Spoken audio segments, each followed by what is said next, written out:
Clash in Berlin. It aired August 31st, 1 o'clock in the afternoon. Whoa, it ended at 4 o'clock in the afternoon.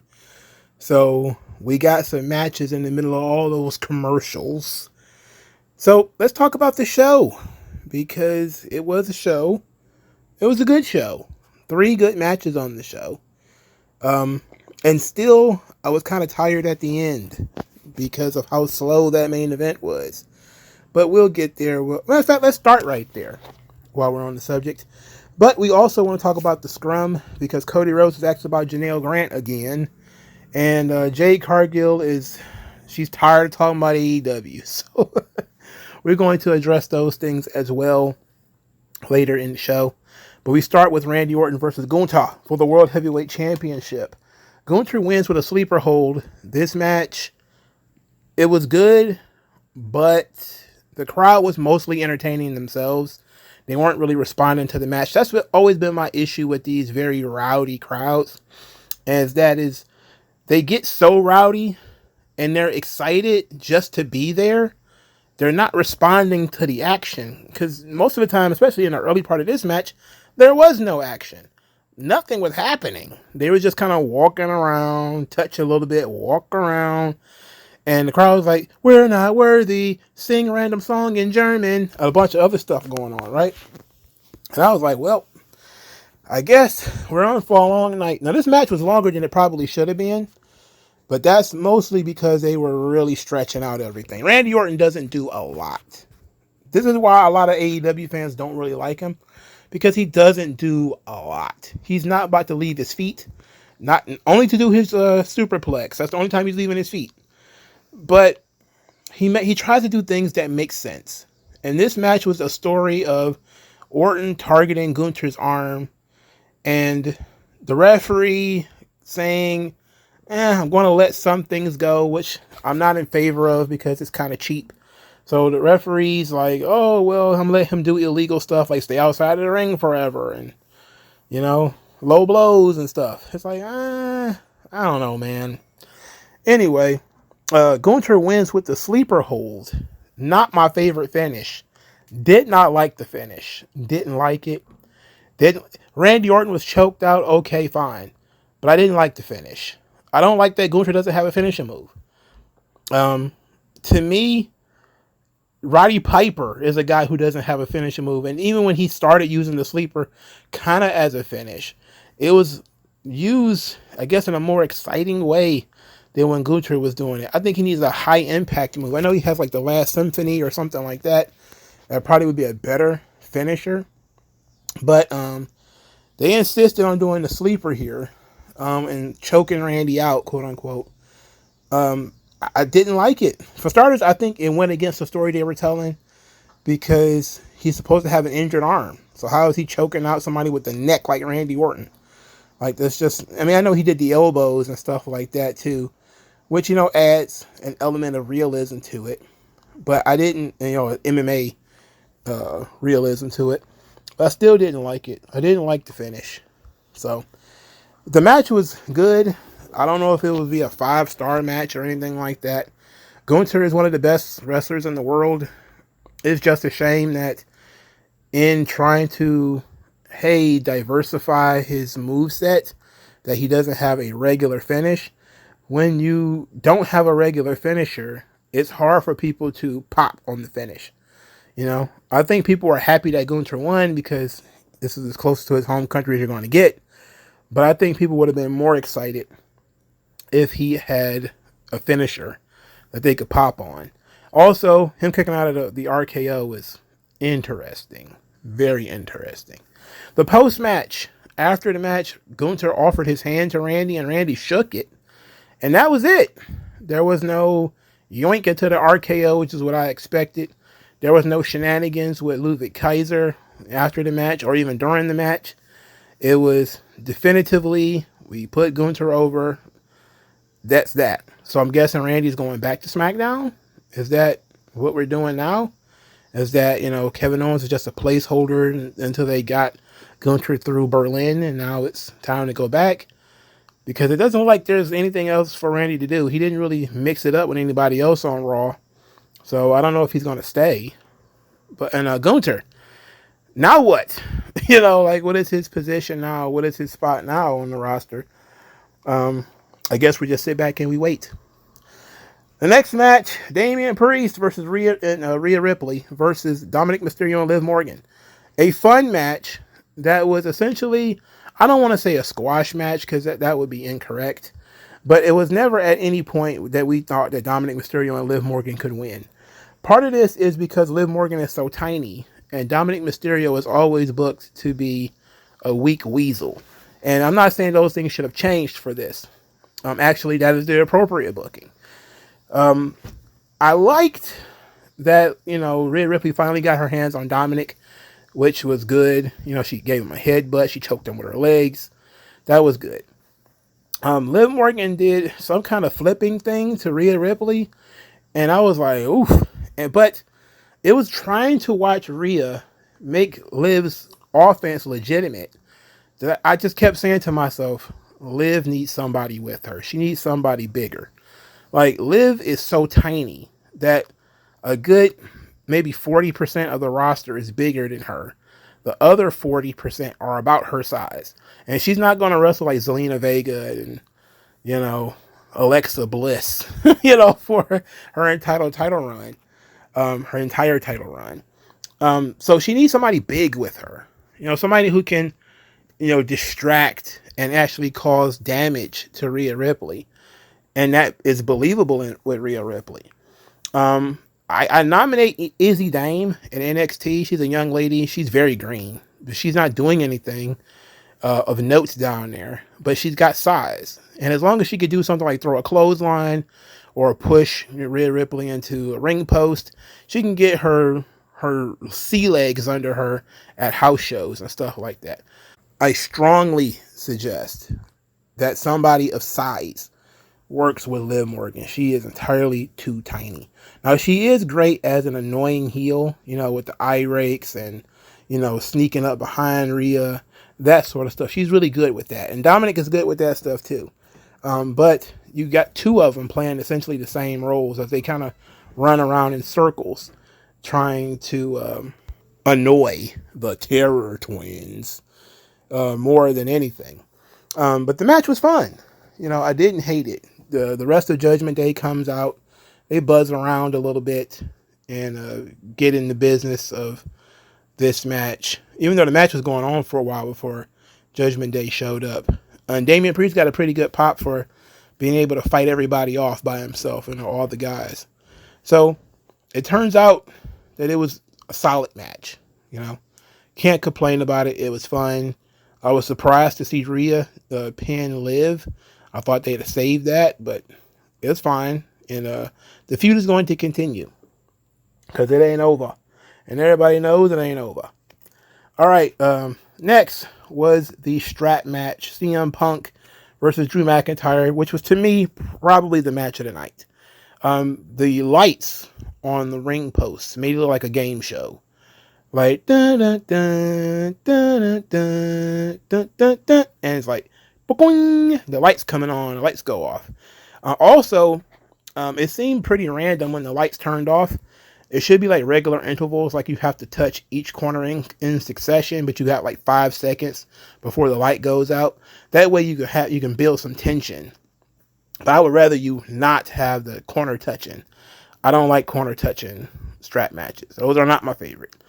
But the match was physical, and there was no silliness in this one. But they still had the same sort of story that they had before. Drew being very cocky, using his size, using his strength. Punk is a wily veteran, driven by emotion.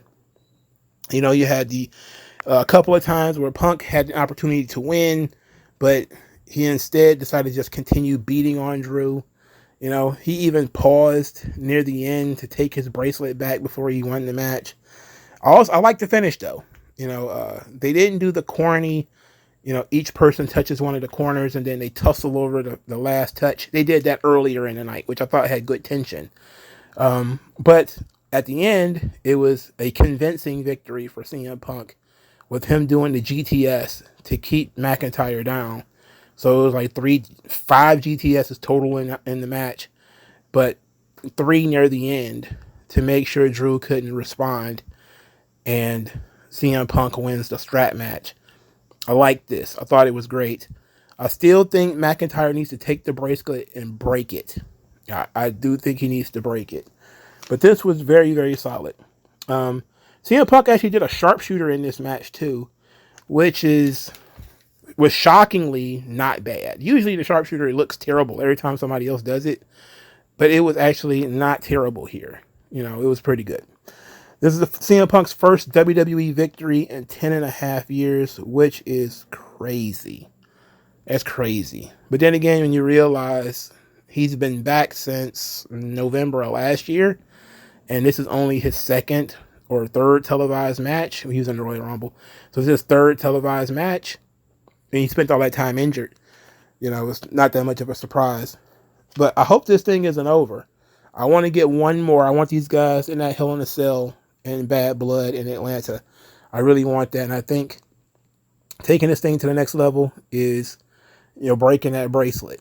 I think McIntyre used to just tear it up. Leave those beads all over the place, you know. But these guys work very well together. McIntyre looks strong, even in defeat. And he didn't get pinned.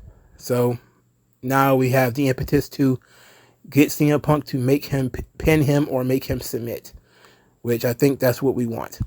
I do question, however, what would they be? How they will get this match over the hump? I know I'm talking about breaking the bracelet, but it's probably going to have to be more than that in order to continue this feud. But it's going to definitely have to be McIntyre that continues the feud now. All right, match number 2. Not much of a surprise here. Bianca Belair and Jade Cargill defeat Alba Fire and Isla Dawn. So Fire and Dawn, they're done, right? They're pretty much finished. There really is no need to have further conversation about them. They weren't doing anything as the champions.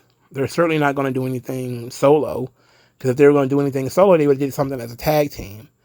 Bianca and Jade, strong team, great team. I love them as a team. They work. So you just need opponents for them, and there haven't been any so far. So here's hoping to this run being better than the last one. In the opening match, Kevin Owens defeated by Cody Rhodes. This was the story of Killer Instinct. This was the story that they wanted to tell. Kevin Owens was miserable throughout the introductions. He was sitting there staring off into the deep blue sea or whatever, wondering how he ended up in this position, and then began to work the match with Cody. And Cody jumps up to the top rope. Oh, his knee goes out. And Kevin Owens is concerned about him. And he says that, you know, is Cody okay? Like, are you okay? This is in the middle of the match, so I'm kind of pissed about this. He's like, are you okay? And Cody's like, I'm fine. And punched him in the face. And I'm like, well, come on. You know. So Wade Barrett starts taking over at this point and started doing a really good job on commentary of telling the story as Kevin Owens was going for the powerbomb on the ring apron, and then he doesn't do it. And Barrett is yelling at him, where's your killer instinct? Where's your spine? You know, you're not going to win that way. And Owens hears him and tells him to shut up. And then ultimately, Kevin Owens does lose because he doesn't take full advantage of the injury to Cody Rhodes. He actually kind of takes it easy on him. He doesn't go as hard as he could on Cody Rhodes, and so therefore he loses. My issue with this is that I feel like we just saw this story with Will Ospreay. You know, with Will Ospreay not wanting to do the move. The move being the Tiger Driver, because he didn't want to hurt anybody. Heavens to Betsy, you don't want anybody to get hurt. And in this situation, Kevin Owens doesn't want to hurt Cody Rhodes. But at least in this scenario, he looks at Cody Rhodes as a friend. And while that makes sense and it continues the story, especially with the idea of Kevin Owens not wanting to be the bloodthirsty prize fighter anymore, he doesn't want to be that guy. So he's overlooking what he could do and what he knows to be right, because friendship matters more. And that sucks as a story. But then again, it's babyface versus babyface. So it was a perfectly serviceable match. It was a good match. I'm just not a big fan of Kevin Owens, and I wish they'd have gone there and did it, but Triple H's style of story is to draw things out forever. They did have Kevin Owens eventually kick Cody in the leg and work the leg a little bit, but not nearly as much as he should have. And I'm just saying to myself, they're clearly going to drag this thing on. And they've slow rolled it, but Cody's already pinned this guy. Somebody mentioned on Twitter something that I'm going to echo, and that is Cody uses the crossroads too many times. He uses the crossroads 5 or 6 times in a match. If that's his finisher, he needs to only really do it once. The idea that you have to hit 2 or 3 in a row buries your finisher. We need to return to a crossroads as a finish. There's too many guys kicking out of finishers these days. This was the first match on the show. We didn't need Kevin Owens kicking out of multiple finishers. We just didn't need that.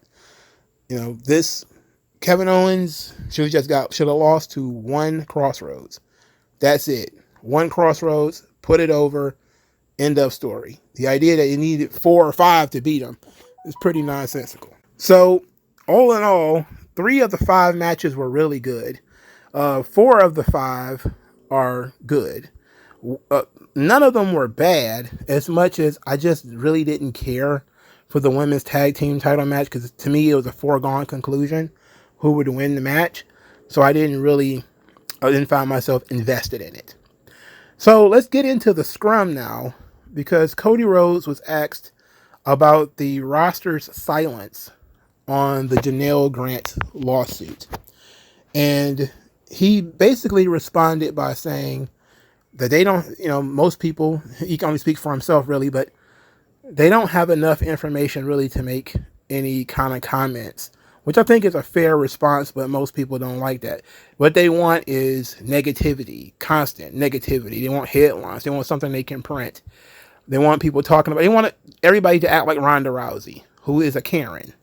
Ronda Rousey is constantly, F this person, F that person, F. And it's like, that doesn't do anybody any good, because how is it furthering the brand of Ronda Rousey? How is it furthering anybody's, any benefit for women, or, things for domestic violence or sex trafficking or anything like that when it comes to anybody other than, hey, Ronda Rousey looks like a good person? No, it just makes her seem like a Karen. Like, all she cares about is herself. And to me, anybody who would make public comments are just trying to get attention on themselves. I think Cody made a really good response where he said, like, look, we would rather just be doing what we were doing out there, which is performing.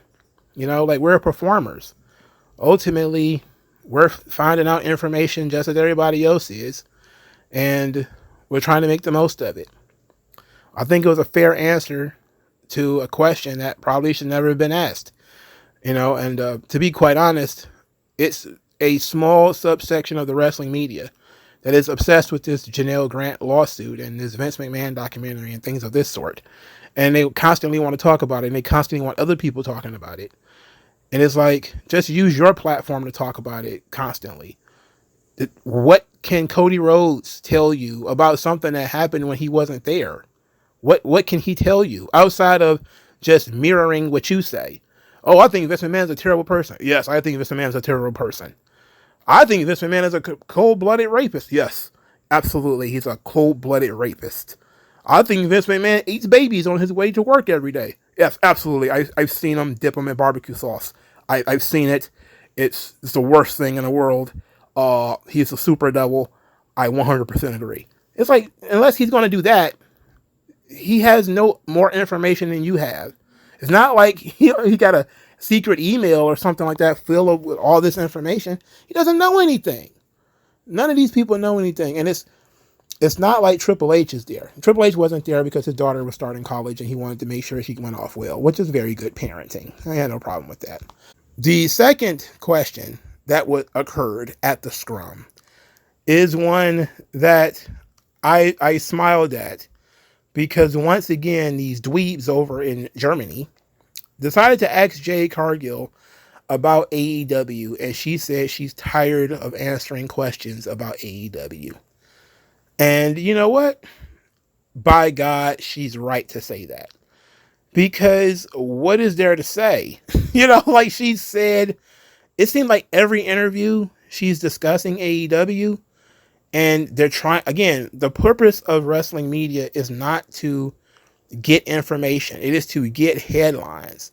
They want to get you to click on their site. If the object was to find out information, they would actually be doing something completely different. They wouldn't even be at this scrum in the first place, because you're not going to get any information from this scrum. You're not going to get any information anybody else is going to get. So they keep asking these questions so they can keep running these headlines with Jade Cargill and AEW. Look, she's answered pretty much every version of the AEW question. What was it like to be there? What was it like to leave? Why did you leave? Are you happy you left? What did you think? Like, they started asking her about Ricky Starks, for God's sake. Like, that was so weird. I think it was a couple of weeks ago. Somebody in the interview was like, what do you think about Ricky Starks? And I'm like, what? Why are you asking her about Ricky Starks? Is it like her husband? No, it's not her husband. Are they like noted best friends or something? I don't know. Why are you asking her about Ricky Starks? Why are we talking about AEW still? Now, of course, it came across like she had a bad attitude, because it almost always does when you tell people you don't want to talk about things. It comes across like, you're a bit of a douche. But I think she answered the question as best she could, that she's tired of talking about AEW. No more questions about AEW. There's nothing that she can talk about. She's been gone for a year, probably over a year at this point. Enough's enough. What more is there to discuss? I think that if you're going to come to these scrums, and we need to figure out whether these scrums are kayfabe and we should be talking about things that happened on screen, or whether these things are legitimate and you should be asking hard-hitting journalistic questions about sex trafficking lawsuits, etc., etc. And this is the same thing when I was talking about Mercedes.